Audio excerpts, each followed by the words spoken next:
तो hello guys, हम यहाँ पे बात कर रहे थे लाइफ मेंबरशिप फीस की।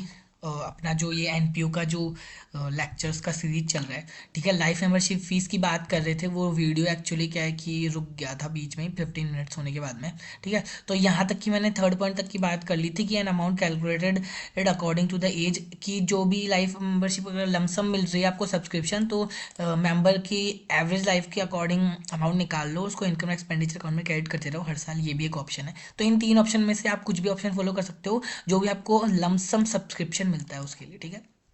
अब देखते हैं अदर कॉन्सेप्ट्स।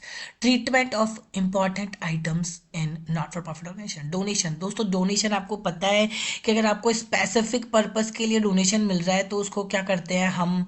यहाँ पे आपको पता है कि उसके लिए हम मतलब उसको कैपिटल रिसिप्ट मानते हैं, और है ना, इट शुड बी कैपिटलाइज होता है and shown in the liability side of the balance sheet, ठीक है।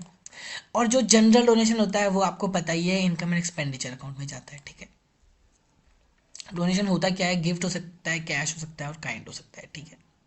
एंट्रेंस फीस, दोस्तों एंट्रेंस फीस जो है यहाँ पे आपको हाईलाइट भी करके दे रखा है, हमेशा कैपिटलाइज होगी, लेकिन हाँ and to the capital fund and, हाँ लेकिन क्वेश्चन में ही कुछ अलग ट्रीटमेंट दे रखा है तो फिर अकॉर्डिंगली फॉलो करना है, ठीक है। लिगेसी, लेगेसी क्या होता है कि जब कोई आदमी मतलब मरने वाला होता है तो अपनी विल के अंदर लिख के चला जाता है कि यार ये ना इस सोसाइटी को मेरे मरने के बाद में दे देना, तो वो लिगेसी होती है। It should be capitalise and shown on the liability side of the balance sheet and adding to the capital fund account, ठीक है। कैपिटल फंड अकाउंट में आपको लिगेसीज को ऐड कर देना है, ठीक है। लाइफ मेंबरशिप फीस, दोस्तों हमेशा लाइफ मेंबरशिप फीस कैपिटलाइज ही होती है, तो हमने अभी ऊपर भी पढ़ा था, and shown on the liability side of the balance sheet, ठीक है।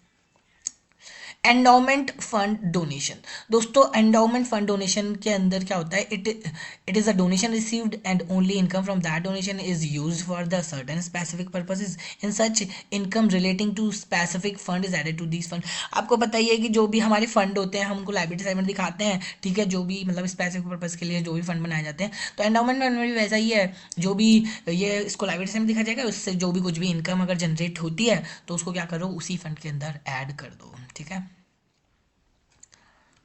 ठीक है ना। ओके। कुछ एक्सपेंसेस हो तो डिडक्ट कर देना, ठीक है। एक्सपेंसेस है तो शुड बी डिडक्टेड उस इनकम को जनरेट कर। Treatment of sale of old newspapers, आपने कोई ओल्ड न्यूज़पेपर बेच दिए तो जो भी उससे इनकम हुई है उसको क्रेडिट साइड में डाल दो इनकम एक्सपेंडिचर। अगर आपने फिक्स असेट बेच दी तो दोस्तों ये कैपिटल रिसिप्ट, क्या sale proceeds of the old assets are treated as a capital receipt the profit on, ठीक है। वो होती तो कैपिटल रिसिप्ट, लेकिन जो भी प्रॉफिट और लॉस हुआ है उसको तो आप इनकम एक्सपेंडिचर अकाउंट में शो करोगे ना, ठीक है। ऑनोरेरियम को क्या करोगे। ऑनोरेरियम क्या होता है कि वो अमाउंट होता है जो कि हम अपने एम्प्लॉयज़ को नहीं देते, लेकिन हाँ इसको भी आप क्या करोगे, है तो अपना खर्चा ही ना, तो फिर इनकम एक्सपेंडिचर अकाउंट में दिखाओगे, ठीक है।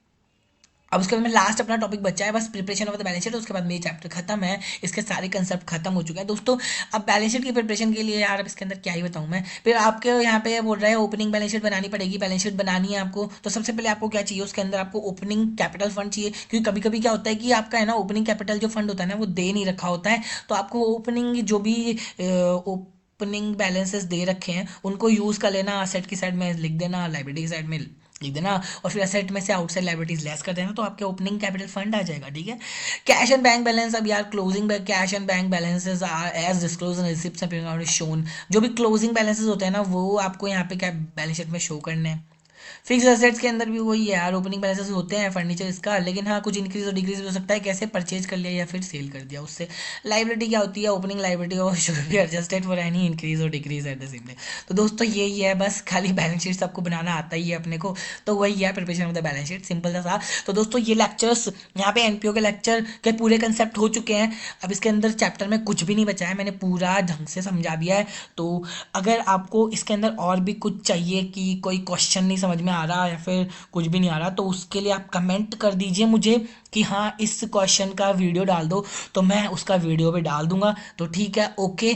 पढ़ते रहिए, आगे बढ़ते रहिए, और हाँ सीए फाउंडेशन को क्रैक कर लीजिए। ओके, इंटरमीडिएट में आना है फिर।